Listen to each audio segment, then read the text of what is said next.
Ok, listo. Buenas noches a todos.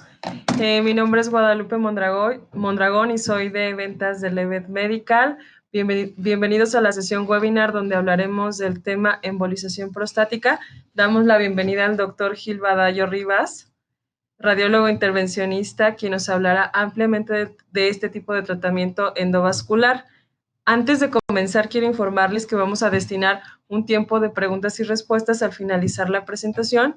Por favor, cuando esto suceda, den clic en el icono de Attendee Chat para colocar de manera escrita sus preguntas y posteriormente que el doctor Gil pueda responder con sus comentarios.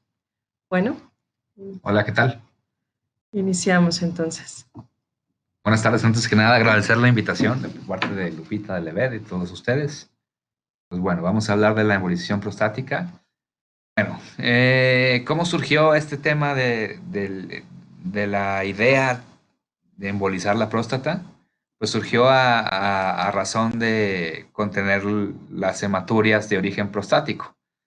Vamos a hacer un poquito de referencias históricas, empezando desde el 76, donde se pensó en este tratamiento, en el cateterismo selectivo de las arterias prostáticas para tapar el flujo de las arterias y detener de esta manera la hematuria, ¿no? Mediante angiografías convencionales en aquel tiempo, con los materiales que se tenían en aquel tiempo, ¿no? Que no había microcatéteres y no había muchas cosas.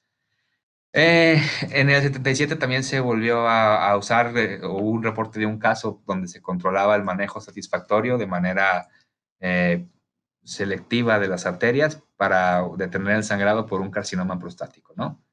Fueron avanzando los años y eh, fueron dándose reportes de series ya más grandes de este procedimiento como oclusión terapéutica usando ya otros materiales para pacientes otra vez con hematuria de origen prostático por cáncer, ¿no? En el 81, por ejemplo, tenemos embolización de la arteria ilíaca interna en el control otra vez de hemorragia severa de origen y de origen prostático. Todo esto fue avanzando en todo el mundo, donde se tenía registrados bases de datos de este tipo de pacientes hasta que se fueron publicando formales, ¿no? Como este, por ejemplo, del JVIR, que para nosotros es el Journal Vascular y de Radiología Intervencionista, donde ya se reporta en series mayores la utilización de esta técnica para control de sangrados de origen prostático, ¿no? Y donde también se va dando el peso específico que se tiene a la hiperplasia de origen prostático, donde se ve que tiene ya un efecto en la reducción del volumen total de la próstata, ¿no? ¿De acuerdo?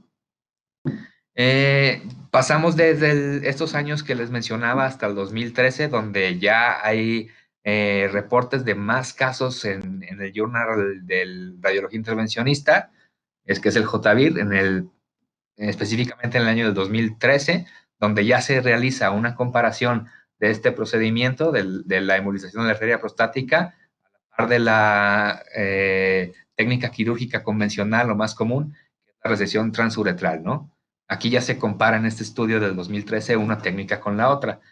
Y vemos que hay mejoría usando esta técnica en el índice de escala de síntomas prostáticos bajos. Aquí a ver un poquito en las gráficas, donde comparan la embolización de la arteria prostática en las curvas azules contra las rojas y se miden varios scores, ¿no? Desde el que les mencionaba de sintomatología urinaria por origen prostático a la mejoría en la calidad de vida, que es la que tienen a la derecha de su pantalla, donde vemos que los pacientes que se les realiza embolización en comparación con los pacientes que se les realiza la RTO convencional, refieren mejor calidad o mejor satisfacción después de estos procedimientos en su vida diaria, ¿no? Y vemos que en un tiempo de relativamente corto plazo, de 6 a 24 meses post procedimiento, ¿no? Entonces, sin embargo, todavía en el 2013, el procedimiento de embolización de la arteria prostática presentaba complicaciones todavía mayores en comparación con el grupo de la RTU, ¿no? Donde, por ejemplo, si se fijan en este, 14 pacientes o 14 casos con retención aguda de orina en contra de 3 pacientes que hicieron retención aguda de orina post-RTU, ¿no? Entonces todavía no estaba vamos a ver, no se tenía tanta práctica en la realización de este procedimiento y por ende había más complicaciones y encima de esto los microcatéteres no estaban todavía desarrollados intencionalmente o específicamente para este tipo de casos, ¿no? También eso tiene mucho que ver. Fueron pasando los años hasta que llegó en el 2016 el doctor Carnevale en Sao Paulo, en Brasil, que desarrolló o describió un perfeccionamiento de la técnica usando ya materiales más específicos con microcatéteres y esferas o material más específico para este fin, para el tipo de la morfología de las arterias que llegan a la próstata y vimos que, o se vio que conforme iban avanzando el número de casos, las complicaciones iban siendo mucho menores en comparación con la RTU, ¿no? Carnevale hizo un estudio de 30 pacientes, comparación 15 con RTU y 15 con embolización, con próstatas de volúmenes aproximados entre 50 y 90 cc, perdón. Ambos grupos presentaron mejoría clínica significativa y aquí la relevancia del estudio es que a pesar de que las dos técnicas muestran una efectividad a la par, hay mucho menos complicaciones con la embolización de la arteria prostática que con la RTU. Se mide con el índice de sintomatología de origen prostático, la calidad de vida, la escala de calidad de vida, que es el Quality of Life, que los pacientes que fueron embolizados mejoran significativamente en comparación con los que se les hace RTU, ¿no? Hablando de las complicaciones y de la satisfacción post procedimiento. ¿De acuerdo? En el 2015 los journals ya propiamente de urología empezaban a estudiar también esta técnica y la empezaban a observar como una opción en comparación con lo que ellos hacían, ¿no? Hicieron aquí una comparativo con la embolización de la arteria prostática contra la cirugía abierta para la prostatectomía, ¿no? Hicieron un estudio que fue hecho a un año y esos fueron los resultados. Vemos cómo otra vez el score de la sintomatología de origen prostático mejoraba significativamente, perdón, en comparación con la prostatectomía abierta, ¿no? Aquí vemos la tabla de comparación de las complicaciones de una técnica y de la otra, viendo que prácticamente el 50% eran menores las complicaciones con la embolización de la arteria prostática que con la cirugía. ¿Vale? Y después se fueron haciendo más revisiones sistemáticas cada vez más grandes conforme avanzaba el tiempo. En cuanto a probar que la técnica de la embolización de la arteria prostática era segura, ¿no? Porque eso se tenía que demostrar. Entonces, vieron aquí que metiendo un número de pacientes de 532, mejoraban significativamente a los 6 y a los 12 meses en comparación con las técnicas quirúrgicas habituales o con la resección transuretral. Mide acá, pues se mide otra vez la sintomatología de origen prostático y la calidad de vida post procedimiento o la satisfacción de los pacientes, los flujos urinarios máximos después del procedimiento en comparación con la RTU, y vieron que pues, las complicaciones eran significativamente menores en comparación con estos métodos. ¿De acuerdo?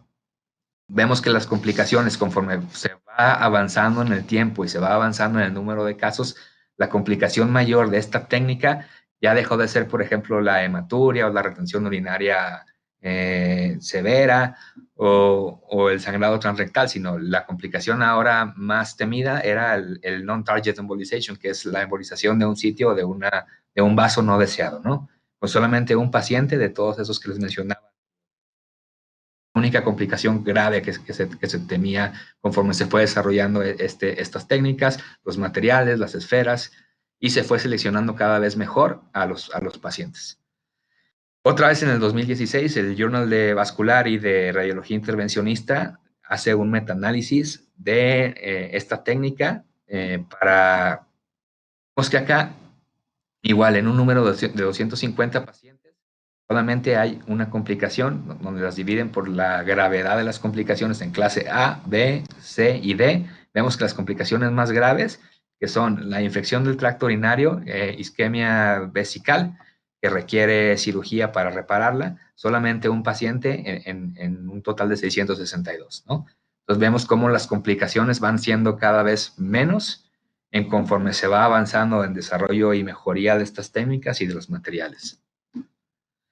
El 2017 fue un año muy importante porque fue donde finalmente esta técnica, que ya tenía años en Europa de estar establecida, fue aprobada finalmente por la FDA.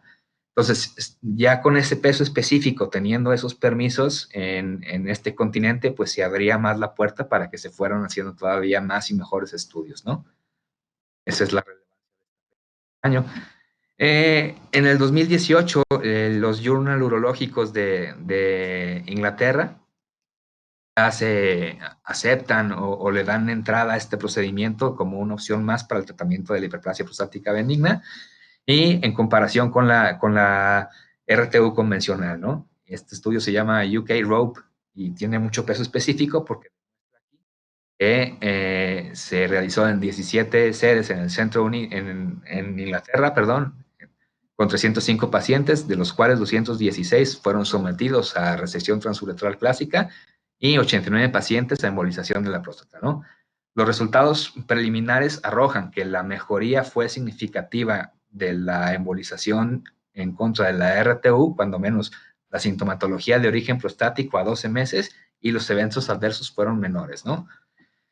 Ningún grupo presentó complicaciones mayores entre estos dos y los resultados específicamente con la embolización de la arteria prostática se tuvo como primer punto hematuria autolimitada en un 18%, hematospermia autolimitada en un 12.6%, incontinencia 1%, úlcera peniana por embolización no deseada, lo que les mencionaba anteriormente, es solamente 1% de esos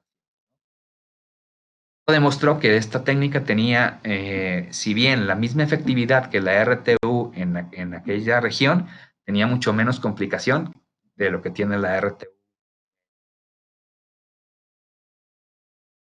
Bueno, se fueron haciendo otra vez más estudios donde le daban más peso cada vez a esta técnica. Por ejemplo, en este estudio último que les mostré, se hicieron 2 embolizaciones satisfactorias de manera bilateral usando emboesferas, que son ya instrumentos más específicos diseñados solamente para la embolización de la próstata, sino para otros casos. Fueron mejorando tanto los materiales que se usaban para llegar a la arteria selectivamente y los materiales que se usaban para embolizar la arteria. Y bueno, en los 12 casos la hematuria fue resuelta al 100% en 3 meses, ¿no? Con un éxito clínico que nos lo da la reducción de volumen de 40 a un 60%, ya confirmado en un tiempo de 18 meses. ¿De acuerdo? Otra vez, en los journals ya de urología ingleses, ya mencionan en series más grandes el rol que tiene la embolización de la arteria prostática en el manejo de la hematuria refractaria de origen prostático, ¿no? Se le daba cada vez más peso. Pero bueno, eso es como el marco de referencia histórico. ¿Cómo funciona realmente o qué es lo que hacemos? ¿Cuál es el propósito final de esta técnica? Es provocar la isquemia inmediata de la zona central de la próstata, reduciendo vamos a ver, provocando una disminución progresiva del volumen de la glándula en general, de un 40% condiciona un reblandecimiento de la glándula, además de una denervación alfa-adrenérgica que contribuye a la disminución del volumen general de la glándula y la descompresión de la uretra, ¿no?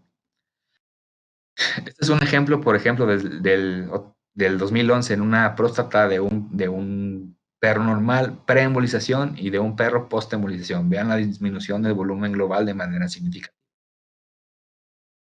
No sé, en un perro, ¿no?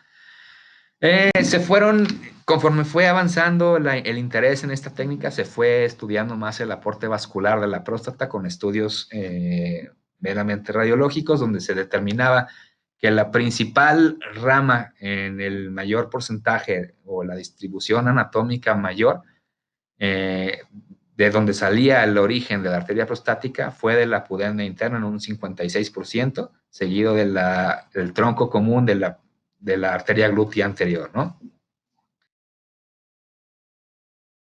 Bueno, en estos pacientes lo recomendado es que primero tengamos nosotros un mapa vascular de cada uno de ellos, porque como pueden ver, como lo dije anteriormente, pues esta disposición anatómica de las arterias no siempre es la misma en cada paciente, Y como parte del protocolo para hacer este procedimiento hay que tener un mapa variables. ¿Para qué nos sirve una angio-CT inicial o para qué le pedimos al paciente previamente cuando lo estamos recién conociendo y estudiando? Porque hay que determinar exactamente el origen de la arteria prostática en ambos lados. Hay que excluir las variaciones anatómicas que les mencionaba anteriormente, al igual que las anastomosis intraprostáticas. Hay que excluir las ramas o los pacientes que tienen una enfermedad ateroneumatosa considerable. ¿Por qué? Porque eso nos va a dar mucha dificultad técnica a la hora de tratar de canalizar o de cateterizar de manera selectiva cada arteria, ¿no? Aparte de medir el volumen prostático y descartar otras condiciones, por ejemplo, algún tumor en el piso vesical, alguna lesión en los riñones, en los ureteros, que tenga un doble sistema colector, por ejemplo, que eso pareciera que no es importante, pero a la par, si la próstata está muy crecida, podemos tener problemas ahí. O como el caso que vimos acá, donde el señor que tratamos tenía un tumor renal, ¿no? Y bueno, ya con reconstrucciones volumétricas tridimensionales, tenemos ya más información antes de hacer el procedimiento, de tal manera que al momento de estar en la sala de hemodinamia, ya teniendo de dónde sale específicamente cada una de las ramas, optimizamos el tiempo del procedimiento y le ahorramos al paciente contraste y le ahorramos la exposición a radiación, ¿no? ¿De acuerdo? Entonces, a la izquierda en su monitor tienen ustedes la reconstrucción tridimensional como se hace o el resultado de una angiotomografía y vemos a la par en grises tenemos la traducción de esa imagen en la sala de hemodinamia, ¿no? Vean dónde están las cabezas de flecha en negro. Estas son ahora sí que la rama prostática a la par. Haciendo un mapa geográfico en nuestra sala, antes en el diagrama previo. A ver, ¿esto oculta? Ah, no. Sí, está un video. Aquí va un video. Pero bueno, esa es una imagen estática, la que tienen a su derecha en grises oscuros, y lo que tienen en un gris más blanco o en blanco es ya una angiografía con sustracción digital, donde ya en cada equipo en cada angiógrafo, pues las técnicas ya son muy similares y tenemos ya cada vez más herramientas de las cuales echar mano para estar seguros de que estamos canalizando o cateterizando de manera selectiva la arteria que necesitamos, ¿no? Y que no estamos haciendo el non-target embolization, que es una embolización de una arteria que no queremos. ¿De acuerdo? Como por ejemplo en este caso, donde no sé si alcanzan a apreciar aquí un microcatéter. Estamos aquí buscando el origen de la arteria prostática del lado derecho, ¿no? Y bueno, como les mencionaba anteriormente, nosotros ya hablando más específicamente de los instrumentos que usamos para este procedimiento, pues usamos esferas de polivinil alcohol o esferas de otro tipo de material más específico, con una graduación de 150 a 300 o de 250 a 500 micras para que penetren o entren directamente a la arteria, que de lo más distal que se pueda, ¿no? Esos son instrumentos que ya usamos nosotros de mayor precisión. Entonces, la idea general de esto es que estas esferas se distribuyan de manera general en todas las ramas ya intraprostáticas de arteriales y que vayan obstruyendo el flujo poco a poco, ¿no? Una animación no tiene sonido, pero bueno. Entonces, el abordaje de estos pacientes es siempre femoral o lo podemos hacer también radial. Y la intención es, como les mencionaba anteriormente, desarrollándose la hiperplasia prostática, la uretra, ¿no? Y eso es lo que da toda la sintomatología de retención urinaria, inflamación de las paredes vesicales y todo eso que ustedes ya conocen.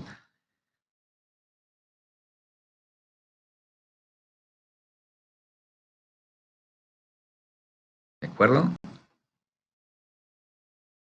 Entonces, este procedimiento mejora significativamente la sintomatología causada por la hiperplasia prostática benigna Y vamos a ver, el gancho más atractivo, pues es que no tiene todas las complicaciones que tiene el procedimiento más común que se utiliza, que es la RTU, ¿no?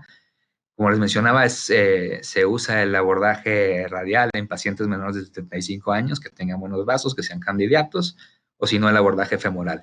Hay que caracterizar, perdón, se cateteriza selectivamente cada uno de los lados izquierdo y derecho, después de que sabemos el origen exacto de cada una de las ramas de la arteria, se depositan estas esferas de manera selectiva lo más distal que se pueda, o lo más cerca de la próstata para disminuir el flujo de cada lado.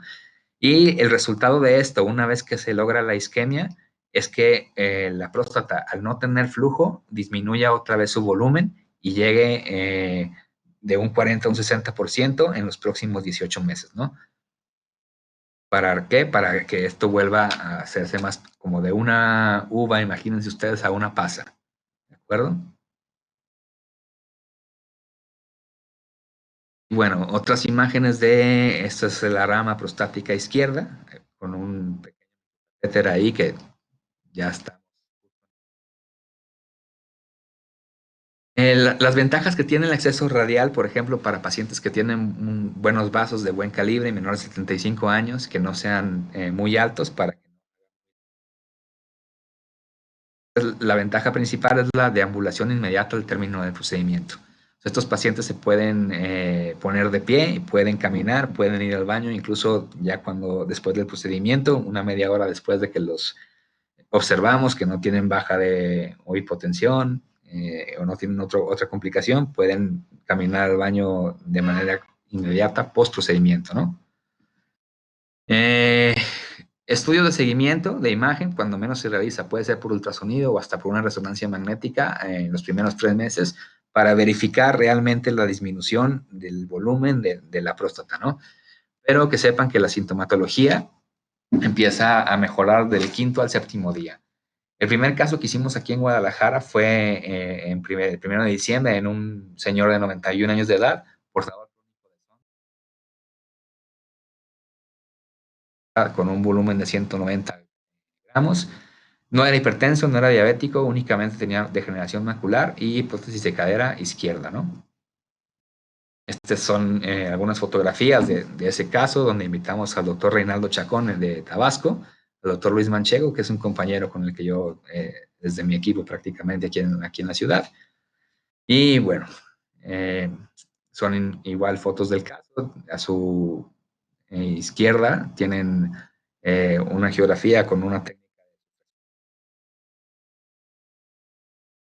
Y del lado contralateral vemos que está el catéter sitio justo ahí antes de entrar a la glándula, ¿no? Vemos cómo se pinta la glándula directamente ahí. Aquí estamos otra vez.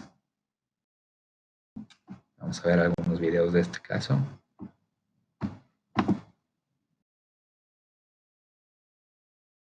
Y justo lo que ven ustedes en la parte de arriba, antes de la espiral oscura negra, pues es el catéter que está en la arteria del lado derecho de la próstata.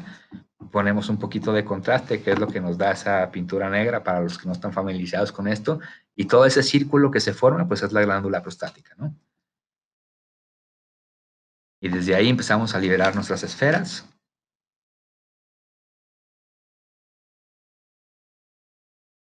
Esta es la rama izquierda, la rama.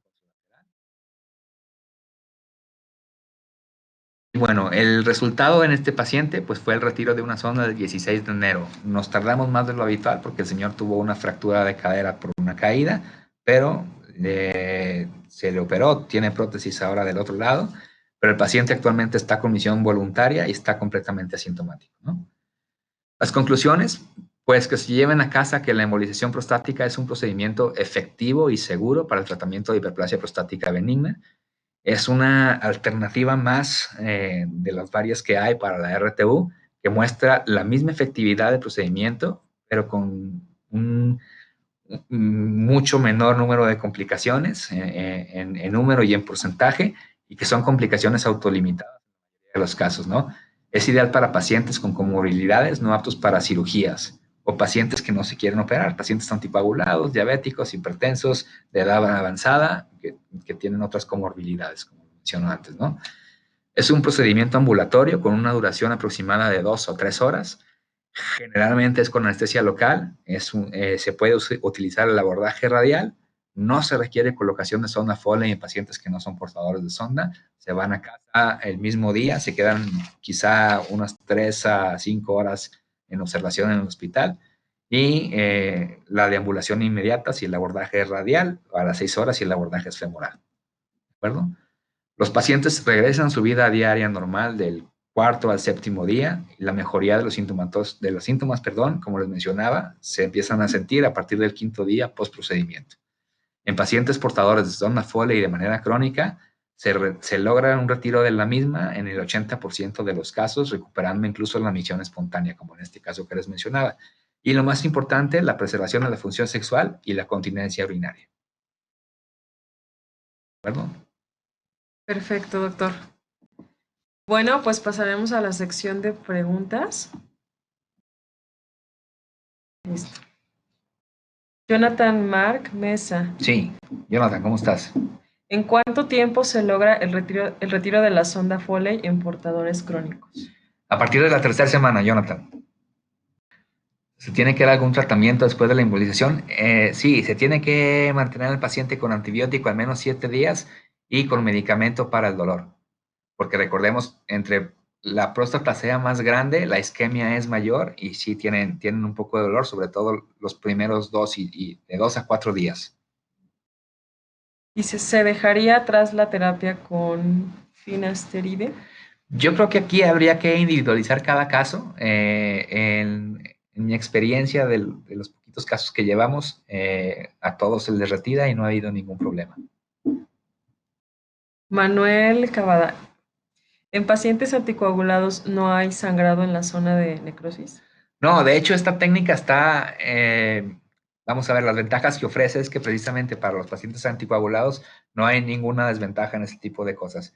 Si acaso la punción femoral, suspender ese día por la mañana, pero no hay ninguna contraindicación en pacientes con anticoagulación. Víctor García, ¿cuál es el costo aproximado de materiales? El costo aproximado de los puros materiales anda aproximadamente como en 60, 70 mil pesos. Ahora sí que dependiendo ya de la tortuosidad de las arterias prostáticas, por si tuviéramos que echar mano de alguna otra guía más rígida o algún otro microcatéter con otra angulación, pero ese es el costo aproximado en promedio. Néstor Murrieta, ¿los únicos dispositivos para embolizar son esferas? ¿Se puede usar otro tipo? No, pueden ser esferas, puede ser PDA, incluso me tocó en Portugal que usaban hasta gel foam en un paciente. Jonathan Mark Mesa, en los primeros días posterior al procedimiento, ¿qué cuidados se deben de tener? Sobre todo el manejo de la isquemia, vigilancia de hematuria que pudiera ser, y como lo vimos anteriormente, es autolimitada, y el antibiótico para evitar cualquier tipo de infección, ¿no? Okay. Félix Vergara, ¿pero son mejores las esferas que usted mencionó? No, incluso los reportes indican que a los pacientes les va mejor con PDA, más que con las esferas. Jonathan Mark Mesa, ¿hay riesgo de recidiva de la sintomatología con el tiempo? Sí, hay reportes en los que hay pacientes que se ha tenido que volver a someter a una nueva embolización porque hacen revascularización después de 8 años. Pero si te vas también en comparación con la RTU, hay pacientes que necesitan otra nueva cirugía, bueno, con las técnicas que se usaban hace algunos años, de 8 a 10 años también. No es el común, pero pasa, vamos. No tanto con la sintomatología, Jonathan, pero con el volumen, con la revascularización, vamos. Félix Vergara, ¿existe alguna técnica para el CEA de próstata? Mira, no está todavía descrito o aprobado que se use este procedimiento para el CEA, pero yo estoy casi seguro que como pasó en otras regiones anatómicas, va a haber algo o seguramente la misma isquemia va a beneficiar a este tipo de pacientes. Incluso tengo ya conocidos aquí en el sur del país que ya hacen ese tratamiento para controlar la hematuria de origen prostático por problemas de origen de cáncer y que a los pacientes les va bien en el sentido de que se detiene el sangrado y baja el volumen de la próstata. Incluso no hay reportes todavía confirmados de manera escrita, pero la gente que ya lo hace me ha contado que el antígeno prostático específico tiene una disminución significativa. Entonces yo pienso que por ahí no tarda en salir algo para esto. ¿Y esperaríamos elevación del antígeno secundario a la necrosis?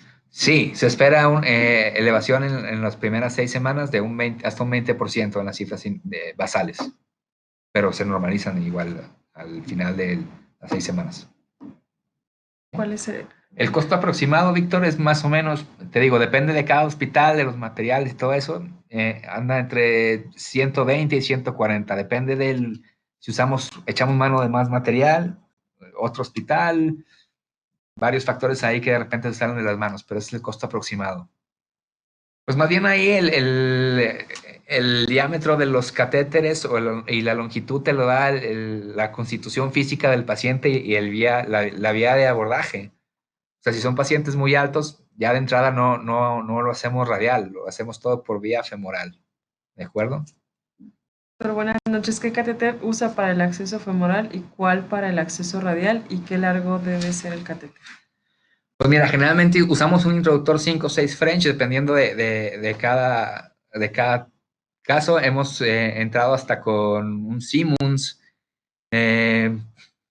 Depende de los materiales que tengamos ahí a la mano. Y aquí más que el catéter diagnóstico inicial, usamos los microcatéteres. Hemos usado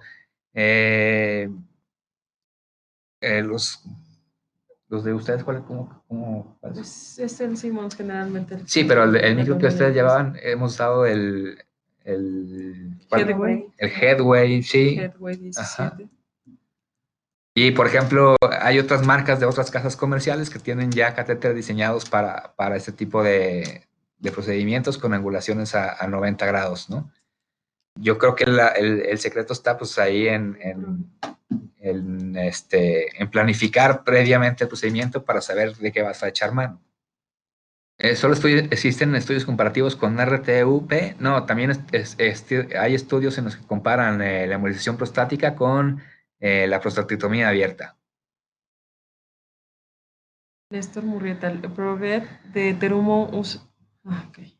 El Prograde de Terumo Sí. que usas y cuántos viales. ¿Y cuántos viales y qué diámetro? Mira, la verdad es que la arteria prostática es muy delgadita y yo creo que al hacer dos lados no te consumes un vial completo, no lo terminas. Y el diámetro que más usamos es de 250 a 500, no nos pasamos de más de 500 nunca. O en general puede usar hasta de 300, es el promedio, vamos. Pero no más grandes y no más pequeñitas tampoco, por el riesgo de reflujo a las ramas vesicales. Después de encontrar los 3 meses ¿qué otro seguimiento recomiendas? Pues ya después de que corroboras mediante estos métodos la disminución del volumen inicial, pues la pauta te la va a dar la sintomatología y el flujo urinario de cada paciente, ¿no? Que debe de mejorar significativamente conforme empezaron, ¿de acuerdo? ¿Qué microcatéter es el que usas más, Néstor Mejía? Néstor Mejía, pues usamos el Prograde. Prograde de nosotros, de Terumo. Ajá, Exacto. Miguel Alfonso Peraza, buenas noches. 2 preguntas. La primera, cuando utiliza el acceso femoral, ¿aborda la pierna contralateral para hacer crossover? La segunda, referente a las variantes anatómicas, comentaba en su presentación sobre la canulación de la pudenda, interna. ¿Qué tal sobre la vesical inferior? Usamos solamente una punción y de ahí nos vamos a los dos lados generalmente. No nos ha tocado que tengamos que canularla, que tomar el otro lado para llegar a la otra región. Y la canulación de la pudenda interna sobre la vesical interior, cuando salen de un tronco común ya me perdí un poquito, pero generalmente con el micro y con la microguía vamos haciendo disparos de control hasta que encontramos la rama y si por ahí sale la vesical inferior, avanzamos un poco más distal para estar seguros de que no va a haber reflujo hacia esa rama. Jonathan Mark, ¿cuánta cantidad de medio de contraste se utiliza normalmente? Muy buena pregunta. Mira, generalmente usamos por cada lado, el contraste lo usamos siempre diluido y generalmente no nos pasamos de 30 mililitros de contraste, porque la arteria es muy pequeña, entonces o sea, la pintas con mucha facilidad. Muy bien, pues agradecemos al doctor Badallo por su colaboración y a los asistentes por su participación en esta sesión y los invitamos a la siguiente sesión webinar. Que pasen una excelente noche. ¿Algo que No, quiera pues muchas agregar, gracias a doctor? todos por atender y cualquier duda, pues quedo a sus órdenes. Perfecto. Gracias, que pasen buena noche. Gracias.